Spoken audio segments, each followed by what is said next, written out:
No, they were saying they were saying, was the bar underneath the boat? Yes. They thought the bar had slipped underneath the boat. They were talking and evidently. Yep. Bring it up on second motion. Wait, wrong one.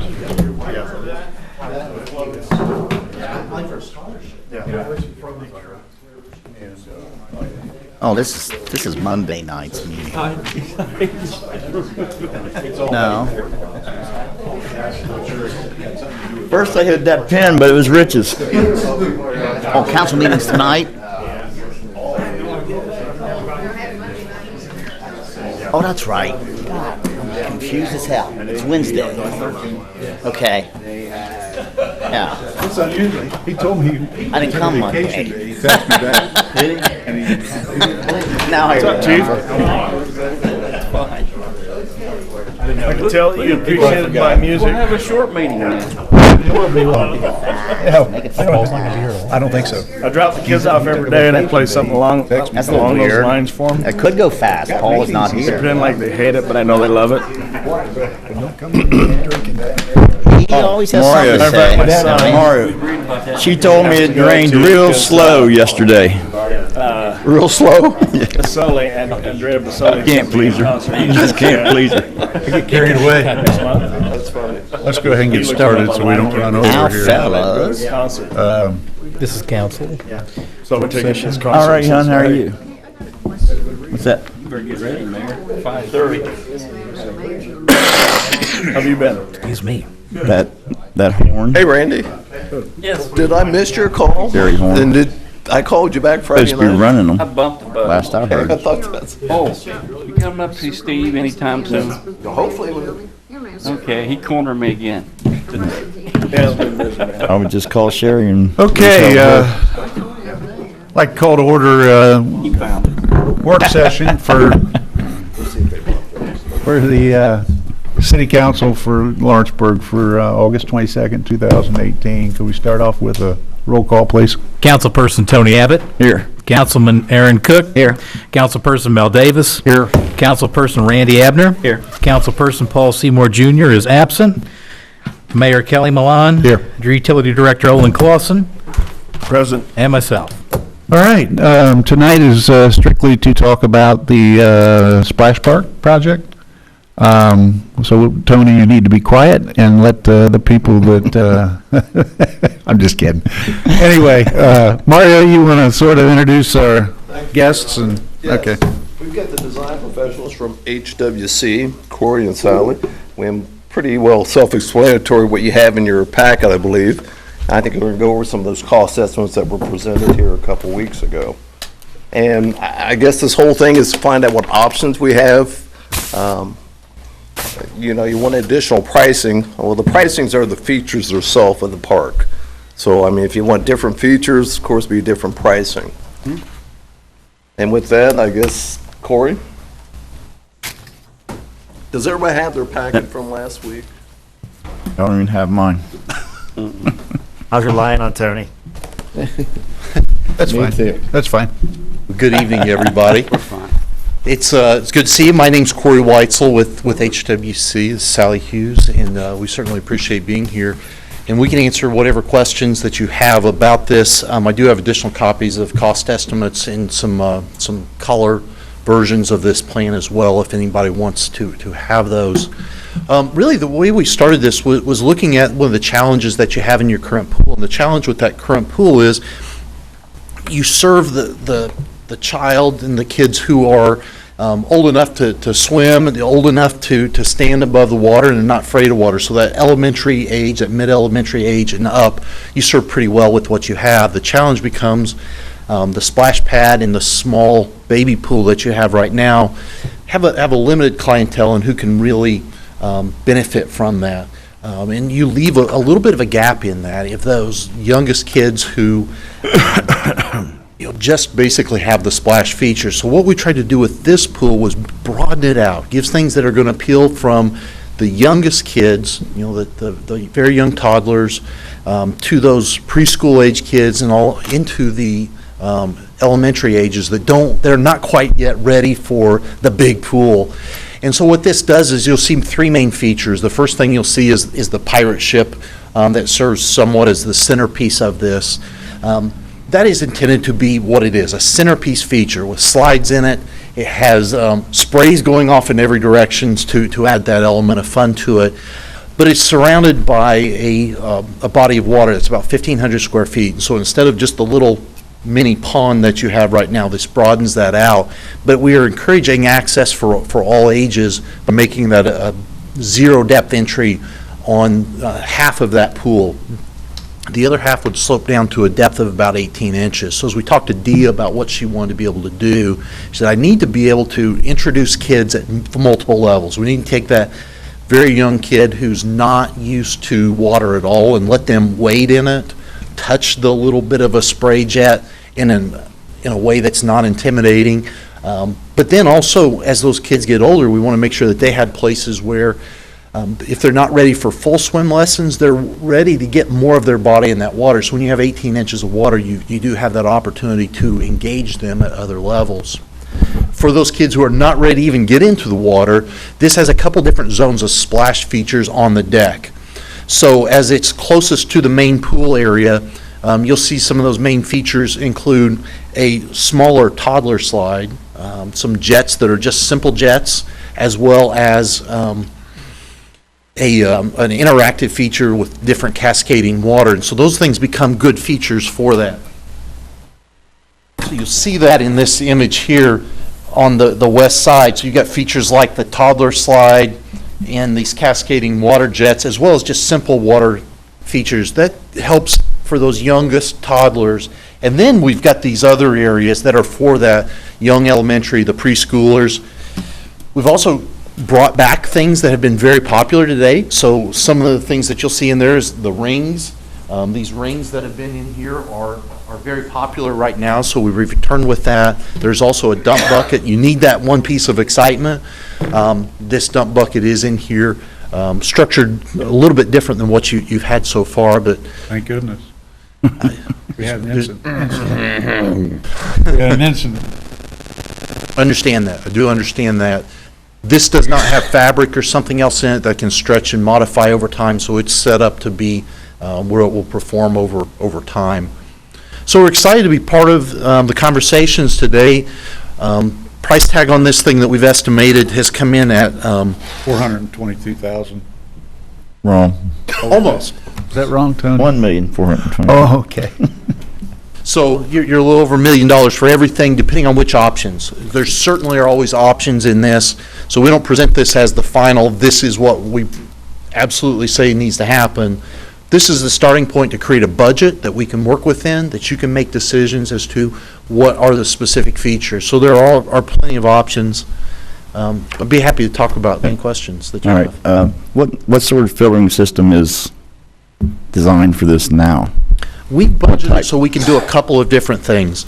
One of the things that we heard from the pool staff was they want to protect the storage building. So there's a storage building right here, and while we can put a filtration system in there, that's certainly one option. We can look at a regenerative media filter. That's more of a Cadillac type of a filtration system. Which is what we had in the big pool now? The same type? I think it is. Yeah, it's the Defender system. Yeah, that's the premium system. The other thing that we've looked at is, if we start doing that, it's going to take up a lot of space in that storage building. So our other option is to go to more of a prefabricated, packaged treatment system. And we can actually put that in a little kind of a doghouse structure on deck. That will save space in the storage room, which meets what the pool staff has asked us to look at in our conversations with Dee. So we can look at either one. There's a little bit of a savings, certainly, if we don't use the Defender system, but that's figured into some of the contingency here. What's the difference between the Defender system and the sand filter, I guess, is what you're talking about? In terms of cost? Yeah. Something like this, you're probably in the tens of thousands, so it's $10,000 or $20,000 difference. That's all it is? In this small of a system, it's not that much of a difference. Bigger pools, you would see that be quite a bit more. The nice thing about Defender systems is it will pay itself off because it uses less energy and it uses less water to backwash it, so you don't they pay for themselves after about 5 to 7 years. Well, a good thing too about the sand system is we don't have to buy any more sand every time we clean it. But with the Defender, you have to buy the filter media, and that stuff's not cheap. Certainly is part of the factor, and we've not made a final decision on that because I still think there's some additional information we need as we get into the design of this. There are alternatives we can certainly explore either way. Okay, one other question I had, because my wife is the pool manager. Oh, okay. And isn't some of these features towards special needs kids also? We try to make this as inclusive as we can. So you start to see that, first of all, in the inclusivity of having that zero depth entry. It's something you don't have right now. So we can go in and with wheelchair access, get into the water and engage that. The other thing that we have are just simple jets on the ground. But we also have, with these cascading systems that you'll see here, in this or in here, these are interactive water features, and we've done similar features in a couple of different pools, and they're great with kids with special needs because they can really interact with the water. They can do that from a wheelchair. They can do that, especially children who have sensory issues. These are great because it gives them that sensory experience without overwhelming it. And we've also set those in areas that were not necessarily in the mix of everything. So I'm excited about having the variety of features that do appeal to all needs. Anybody else have questions? Yes, I have one. Yes, sir.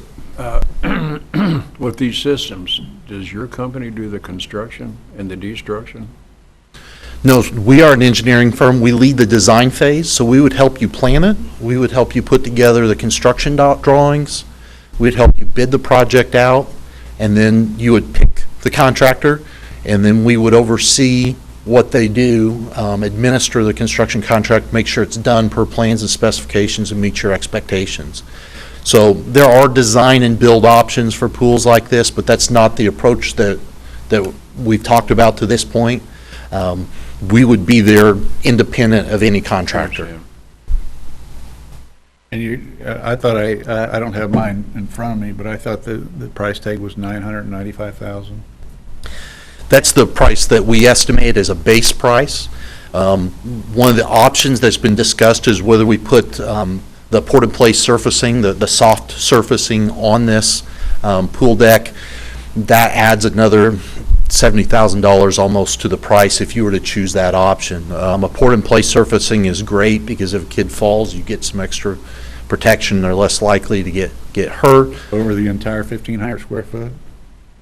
A lot of it's going to be pool. A lot of this area, so we've got a total of 4,500 square foot of port-in-place surfacing. So that's why that price is expensive.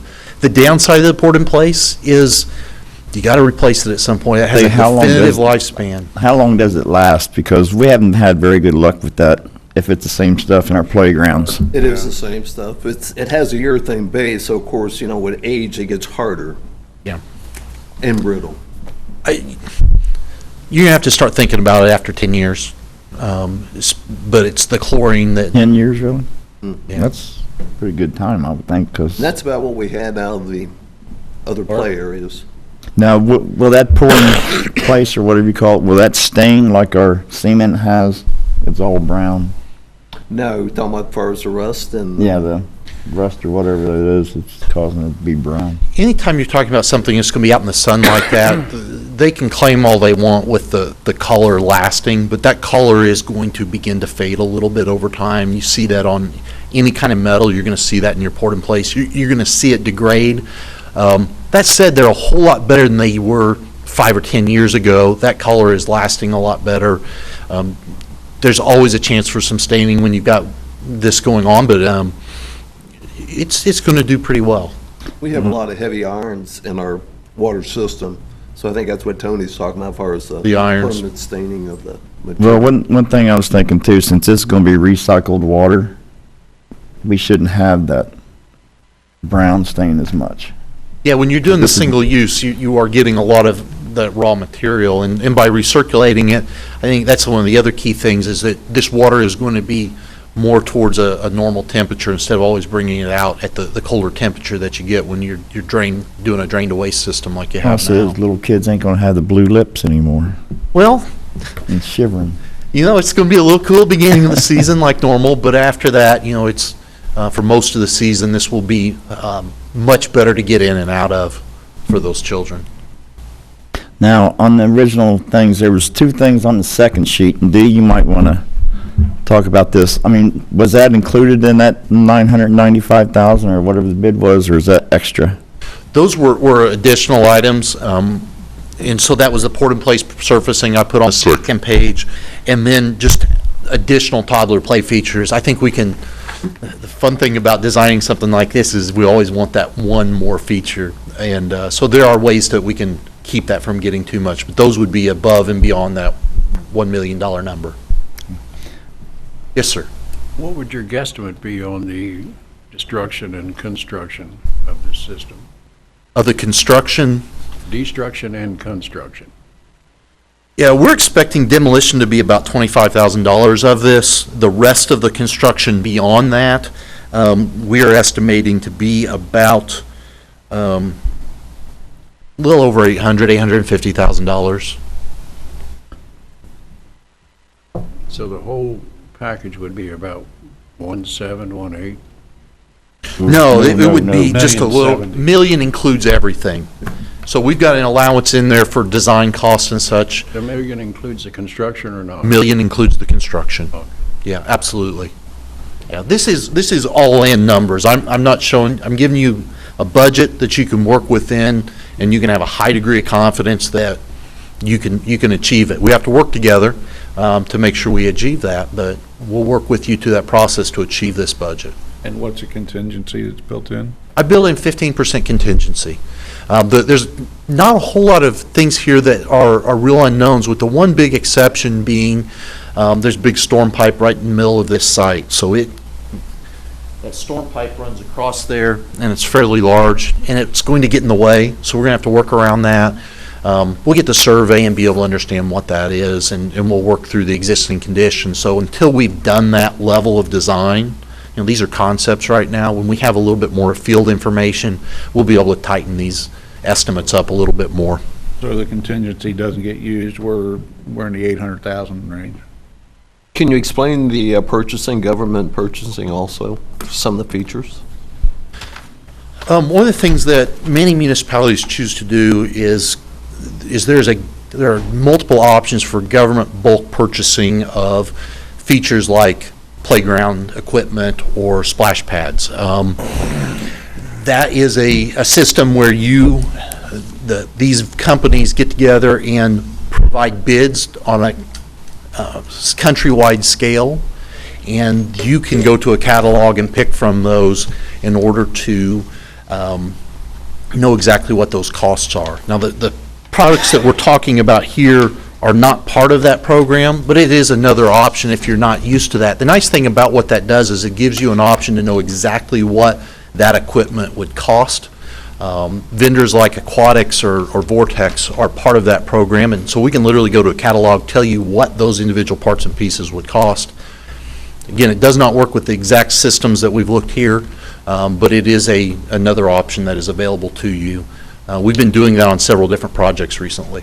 So you mentioned that you think construction's around 800,000?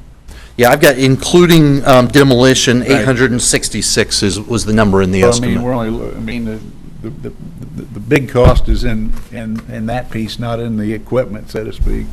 Yeah, your equipment in this, 125 or something for those parts and pieces. What Mario's talking about is more of a benefit for Right. schedule than it Exactly. is for Yeah. the cost of the project. It's something to think about down the road, especially as you look at playground equipment, things like that. If we back into an opening of Memorial Day, and you back in, when would we have to make a decision in order to complete this project? I know that wintertime, depends on weather and. I think to guarantee Memorial Day, you probably need to make that decision a few weeks ago, just being real straight. So where you're at right now, we still think it's very possible for you to have an opening in June sometime for this splash pad. And that all depends on the winter. So we need to get out here and get a survey done quickly. But if we were to start in the next couple of weeks on the design phase, we get the survey done within a couple of weeks after that. We think we can get bids done get plans done before Thanksgiving, you get bids by the end of the year so that you're ready to start right after the first of the year. That's certainly not an ideal time, but we still have to get state permits. We have to work through a process. But, if we get good weather beginning of the year, which is one of those tricky questions, you certainly can, you have the possibility of making Memorial Day. We'll always shoot for that. But probably a more realistic target is sometime in June. If that time passes past that, if it takes more than a couple weeks to make a decision, you're kind of getting to that point where it's getting very iffy about finishing it next year. But we think if you start in the next couple weeks, you got an opportunity to get this thing going in June.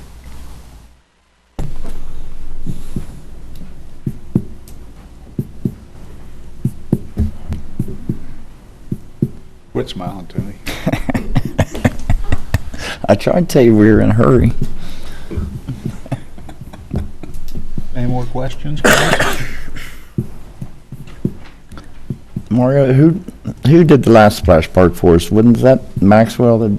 Maxwell's a GM. I mean, maybe we'll get a lot of competitive people, and at 800,000 goes down to 6, 7. We're bidding a pool right now in North Vernon, and I've got 3 or 4 general contractors going after it. You guys are in a nice market where you can pull from a lot of different places. You can pull from Cincinnati and Indianapolis and, and many other places. So you're in a good place. You pull it from New Albany. I mean, there's a lot of different, and that's literally what I'm seeing on the other project we're doing. I've got Indianapolis contractors. I got Louisville contractors. I got Cincinnati contractors.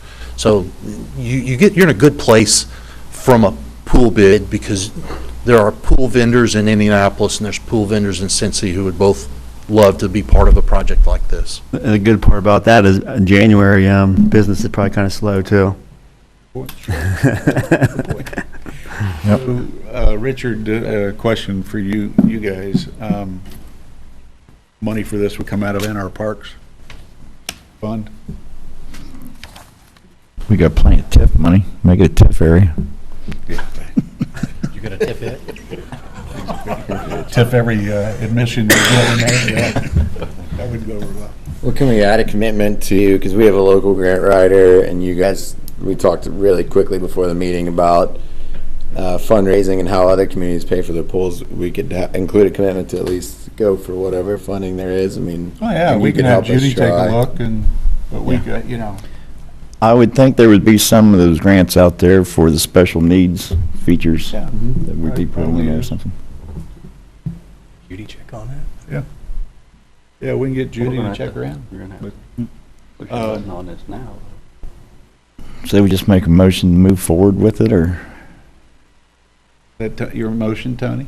That's my motion. Make a motion to Your move motion, forward let with me- the new let me- splash let park. me- Let's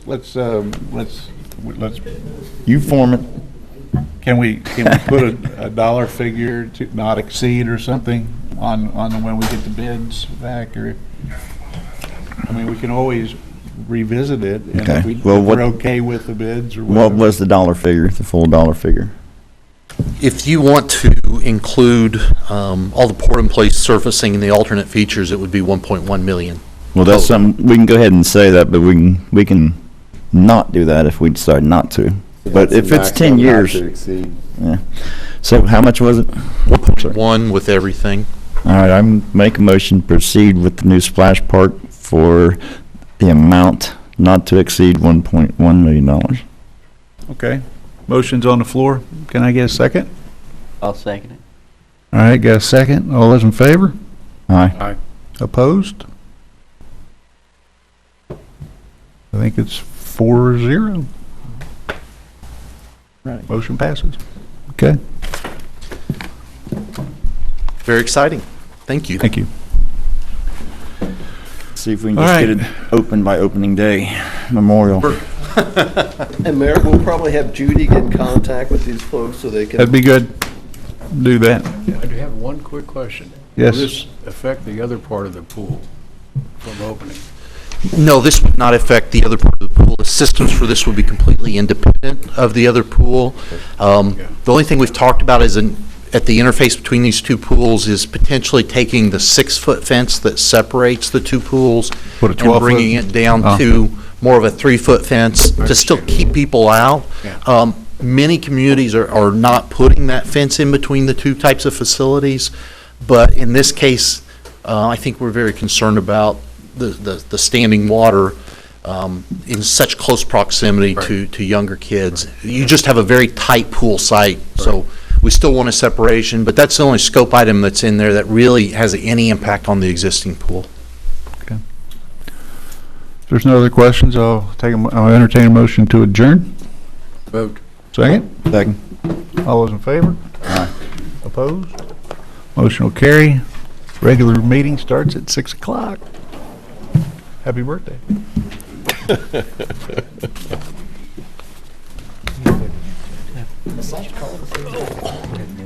Yeah, I talked to them about it. They said that they have so many communities that have asked them to contribute towards their events, and they never have. They're afraid if they do. I would be in a position this year for it. We can find. I actually don't have one. I have a list of people. Yeah, that was a good question. In fact, tomorrow. We had it last week, Joe, and I just You and didn't I get get one. together tomorrow on Or I the didn't thing, keep and then one. I'll send an email blast out to all the people. Yeah, that would be great. Okay. Yes. And I would just use your logo. Well, I'm gonna hit everybody else that's contributed to us. Yes, sir. What up, dude? Just me and you tonight. Thank you, Chief. Thank you, sir. Yeah, we can pay it there. How you doing?